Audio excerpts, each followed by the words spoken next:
From the headquarters of Telesur English in Quito, Ecuador, I am Estefania Bravo, and this is From the South.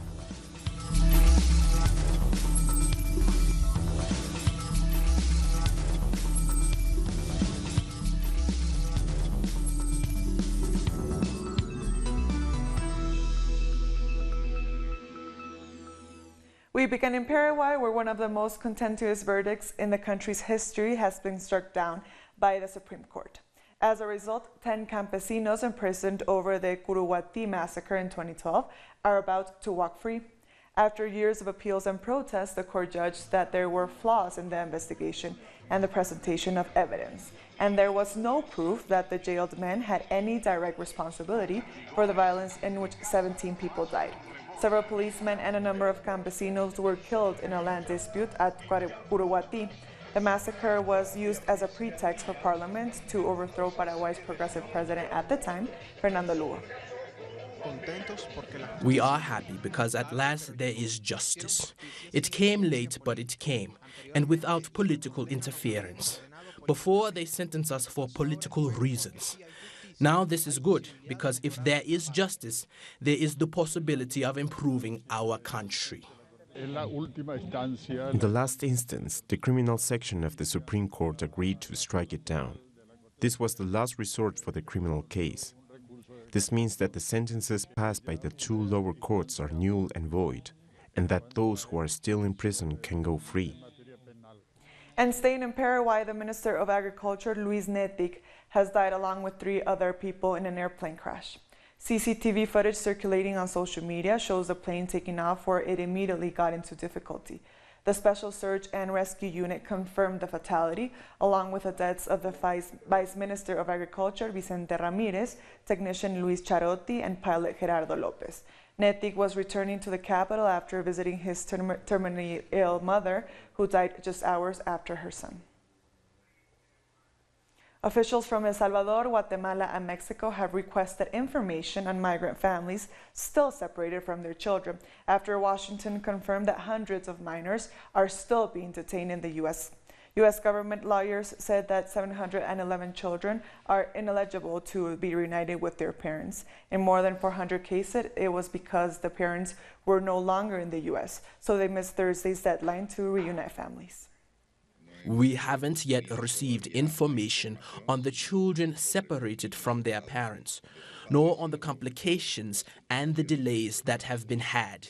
We believe that this is fundamental, that this reunification be completed in the shortest amount of time as possible. We continue to work with Central American countries and the United States government so that this can be done. The Mexican government has made itself available to 3 countries of the Central American Northern Triangle, making all its consular offices available. Protests have broken out in New York against the U.S. policy of deporting immigrants. People gathered outside the Immigration and Customs Enforcement Office with suitcases. Some of them read, "You cannot deport." We want to highlight the fact that when people are deported, their family members are asked to pack a suitcase for them to take. And we have invited New Yorkers, everyone, to do an exercise, which is to think about someone that you love and imagine packing a suitcase for them if they were to be deported. I thought a lot about what I could put in a suitcase, and I realized there was nothing I could put in it that would give what I would want to send with someone I love, whom I would never see again. North Korea has returned the remains of U.S. soldiers killed in the Korean War. The caskets arrived at Osan Air Base in South Korea to mark the 65th anniversary of the Korean War armistice. The soldiers had been missing since 1950 and 53 conflict, and President Donald Trump reached an agreement with North Korean leader Kim Jong-un in Singapore to repatriate the bodies.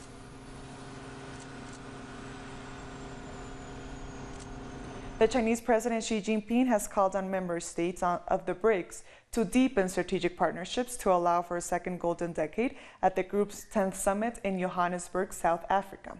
Xi delivered a speech called "Turn Our Vision into Reality," in which he highlighted the features of the new industrial revolution and proposed a set of initiatives on how to develop BRICS cooperation. She urged the leaders of Brazil, Russia, India, China, and South Africa to reject protectionism and open the door for the huge potential in economic growth through investment. Russian President Vladimir Putin has met with Turkish President Tayyip Erdogan on the sidelines of the BRICS summit. They reaffirmed their commitment to strengthen their bilateral relations. This meeting comes as ties between Turkey and the U.S. have been strained over a host of issues, including Ankara's plan to buy missile defenses from Russia. Putin stressed relations between Ankara and Moscow have been continually improving, while Erdogan said the solidarity between the two countries makes some jealous. Mexican President-elect Andrés Manuel Lopez Obrador has announced that his government will ask for the United Nations' help to promote respect for human rights in the country. Lopez Obrador said his government, in assistance with the United Nations, will work to promote respect for human rights and fight corruption. He said he would protect human rights in the country, from the rights of children to migrants and women's rights. He also emphasized he is fully committed to eradicating corrupt practices in Mexico and to protect national resources. We are interested in the UN being able to verify that human rights are being respected in our country. The human rights violations will never again be committed here, as they have resulted in sad, painful cases, such as the disappearance of Ayotzinapa students. And the Venezuelan government's announcement that it will introduce a new currency from August 20th, along with other measures to combat hyperinflation and boost production, is generating intense discussion inside and outside the country. We asked Greg Wilpert, writer and journalist, how important the new reforms are. It's certainly a good step forward, I think, for example, that they want to reform the law on the illegal exchange, because right now the creation of a black market for the currency is, I think, one of the main reasons for the hyperinflation, or at least one of the main contributing factors, not the only one. So that's a very important step in the right direction. The charging of tariffs for imports, I think, as a temporary measure, that's very important as well. We'll be back very soon. Stay with us.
Welcome back. The former Brazilian President Dilma Rousseff is leading in the polls in the race for the Brazilian Federal Senate. In a survey by the Doxa Institute, Dilma is leading with 20% in her home state, Minas Gerais. In second place is the Social Democrat Aécio Neves with 11%. The rest of the candidates can only muster 3% interest from the potential voters. There will be 2 new senators up for election in October.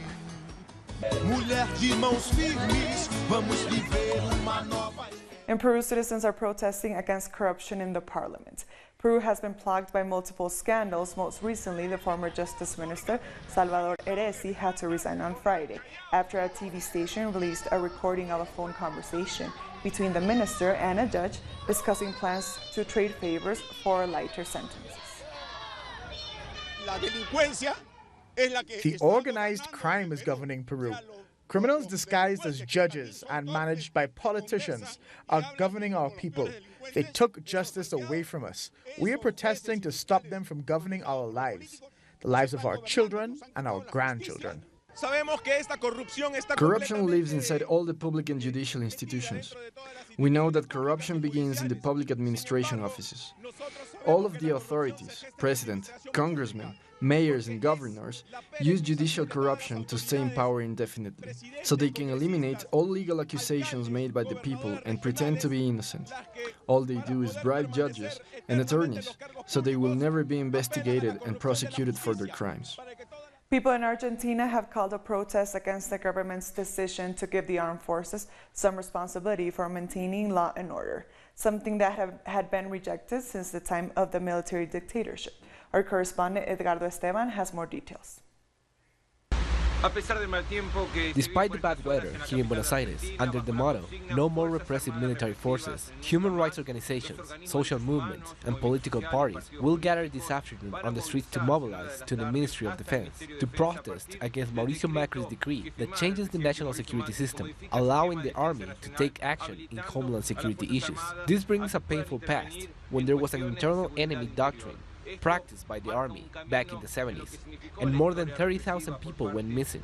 Apparently, Mauricio Macri's government wants to bring those same policies back. As a result of poverty, economical crisis, and the lack of social policies, people show their outrage on the streets, that consequently are being repressed by the police force. Now, they are relying on the support of the military forces. Thank you, Edgardo, for your information. And in Argentina, 1 year after the disappearance of Santiago Maldonado, a documentary about the disappearance and death of the young activist is being released. A year has passed and the wounds from the death of Santiago Maldonado remain open. A case that mobilizes Argentine society in this present time. We have made a very beautiful and at the same time powerful documentary that in some way reflects these difficult times that we have to live in, which do not begin with the disappearance of Santiago Maldonado, but which began at the same moment that Mauricio Macri took power. For Tristan Bauer, director of the documentary The Road to Santiago, this project was the work of a team of people who came together to see how to screen his story that the hegemonic media prefer to hide. It's a movie that came out at a time when they wanted to close the case. They said that Santiago drowned, and that was it. This is a film that does the opposite. It addresses Santiago Maldonado as part of a chain of events that begins with the genocide of indigenous peoples. Omar Quiroga and Florencia Kirchner are the writers who worked on unfolding the events of the case and writing the script for the documentary. According to them, the cause of death of Santiago Maldonado is still not clear. That tragic day of October the 17th, 2017, when the body of Santiago was found, we immersed ourselves in a documentary that narrates precisely the events, from the disappearance of Santiago Maldonado to his death. The documentary lasts 85 minutes, the story of the 49 days of the disappearance and subsequent death of the craftsman in Mapuche territory. It opens a debate on repression by the security forces. There are people who want this story not to be told. What are the intentions and the desire not to talk about this case anymore? I have a feeling that there are people who will censor this movie. Why we shouldn't tell this story? With music by Leon Geico and the voice of Dario Grandinetti, The Road to Santiago, Disappearance and Death of Santiago Maldonado has an open ending with many questions that cannot be answered yet. Panamanian business owners protested against what they consider an imbalance in imports because of changes to regulations based on free trade agreements with the U.S. and other countries. An example is the so-called Panamanian Security Authority that has made it easier to import food. This phenomenon has led to a decline in local production because the foreign products compete with the local agriculture sector, which is not well supported by the government. We are protesting because imported products stop small farmers from producing. The minister is talking nonsense. He's saying that our solution will be to export our products, but we can only produce 30%. And every time we want to produce more, they invade us with imports. They even bring expired products that affect the health of the Panamanian people. Students of the National Autonomous University of Honduras have clashed with riot police in Tegucigalpa. Hundreds of police repressed students with tear gas who had built a barrier blocking a road to demand lower fuel prices. Around 500 students of the National University had blocked Suyapa Boulevard in the east of the city, preventing the passage of vehicles.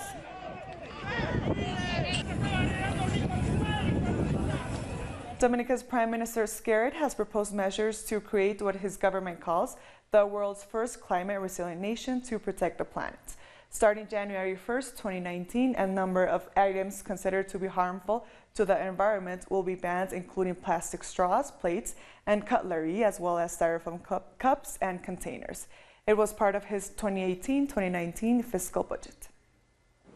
The major project under the Ministry of Environment, Climate Resilience, Disaster Management and Urban Renewal is the Disaster Vulnerability Reduction Project, which is allocated $15.6 million. The other environmental projects are supporting sustainable ecosystems, building resistance to effects of climate change, and low-carbon development path, promoting energy-efficient lighting and solar photovoltaic technologies.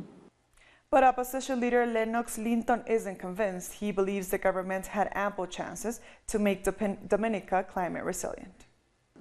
How much of the damage visited on Dominica in those two disasters was the result of things that had to be done that were not done? The resilience we expected never materialized because the Climate Resilience Initiative had no philosophical or cultural moorings, no people consensus, no youth buy-in, and through it all, the foundation principles of democratic governance were excluded. The Grenadian economy is growing according to the latest International Monetary Fund report. IMF expects to see 3% growth in Grenada in 2018 and 2019. The IMF said strong activity in the island's construction, tourism, and education sections helped the economy to grow by 4.5% in 2017. Unemployment fell from 28% in 2017 to 23.6% the following year, and inflation has fallen to below 1%. Heavy rainfall in the Dominican Republic has caused two main rivers in Santo Domingo to overflow and amass huge amounts of garbage on the coast of the Caribbean island. This is how the water of Santo Domingo's Broadway looks after several days of cleaning efforts of the hundreds of tons of plastic that overtook the coast of the Dominican capital. The Ministry of Public Works encourages the people to take part in the conservation of their environment and of natural resources, because without them we cannot live, and we have to be aware of this. We need to stop littering streets, rivers, beaches, and the sea, because that greatly affects the environment. Authorities worked together with volunteers for several days, collecting and classifying the trash in between plastics, dead animals, tree branches, and other kinds of waste that are thrown away in the neighborhoods located along the Osama and Isabel rivers. Garbage greatly affects people on the river. These people are fishermen. We are waiting for the government to try and fix this because there are many children who are ill. But although many blame the government, this is not just a problem of the state. It's a problem of education, since a lot of people throw their trash on the streets and rivers, which is then dragged into the Caribbean Sea, contaminating their waters and making fishing difficult. This contamination happens because nowadays people are not cleaning after themselves, like before. Now they throw their trash in the river. The damage caused by the improper disposal of plastics and other waste greatly affects the environment and therefore the health and well-being of all living beings. If people don't understand the magnitude of the damage caused by the accumulation of residues in inappropriate places, the catastrophic consequences will continue on a global level. We'll take a short break now, but join us again after this look at what our multimedia colleagues are reporting.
Welcome back. On July 30th, Zimbabweans go to the polls for the first time after the ousting of their leader for 4 decades, Robert Mugabe.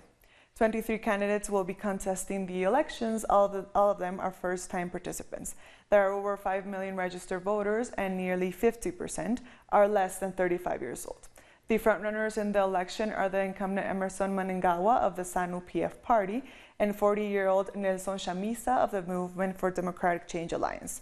It's also the first time in 16 years that international election observers have been invited to monitor the elections.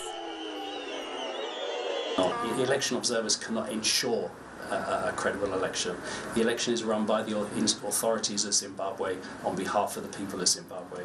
Our job is to hopefully make a positive contribution, but also then to observe and report on what goes on and express our opinion afterwards. Joining us live from Harare is Arnold Tsonga of the International Commission of Jurists. Thank you for your time, Mr. Tsonga.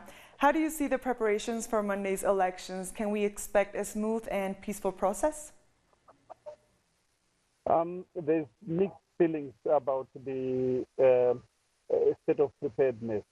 I think the political parties themselves have done a good job in terms of campaigning. It has really been a peaceful environment where, after the removal of Mugabe, it has been possible for the opposition to organize themselves, to demonstrate, to have rallies that are not disturbed, and to be able to really try hard as they can to appeal to the Zimbabwean voters. And on the other hand, the ZANU-PF has had a stranglehold over the media, and but then there's been a lot of intra-party conflict, both within the opposition forces, also ZANU-PF. And I think the most significant intra-party incident was when there was a genuine attempt to assassinate the President Mnangagwa at White City Stadium in Bulawayo, which from our inquiries is being said to be an internal job because of the conflict within ZANU-PF and the way in which Mugabe was removed. And a number of people who were very strong supporters of Mugabe feel that Mnangagwa should not be allowed to win. On the other hand, on the MDC, there was a lot of intra-party fighting when the founding president, Morgan Tsvangirai, passed on in February. But then the popularity vote was won by Nelson Chamisa. And I must say, from February up to now, Nelson Chamisa has really shown a strong appetite for power, and he has also really been very attractive to the youth because more than, I think, 50% of people who participate in the election are people who are below the age of 40. So he really connects with them. And then on the side of the institutional preparedness, the Zimbabwe Election Commission, which is supposed to be the organizer for the election, the referee between the two main protagonists, there's been credible complaints around its lack of transparency and accountability. You know, the chairperson of the Zimbabwe Election Commission has been embroiled in personal relationship issues with allegations being made that she has a relationship with a minister in Mnangagwa's government, and therefore that she could not be a fair arbiter in the process. But you know, the ZEC is an institution, it's not an individual, and I think the larger. There has been a lot of talk about these elections marking a new era for Zimbabwe. Do you share that view? To say that this election is going to be, sorry? I'll repeat the question. There has been a lot of talk about these elections marking a new era for Zimbabwe. Do you share these views? Yeah, there is a lot of optimism on the part of the young voters that this vote is not going to be counting for nothing, unlike previous elections where the votes have been believed to be stolen because of the rigging mechanisms of the former President Mugabe. But here, there's a state of alertness on the part of the opposition and a very strong demand and sort of deterrent action they're taking to say that if the election is stolen, then they're going to take measures to defend it. So I think the post-election dates, 30 July onwards, are going to be very important in terms of whether there's going to be peace or not in the country.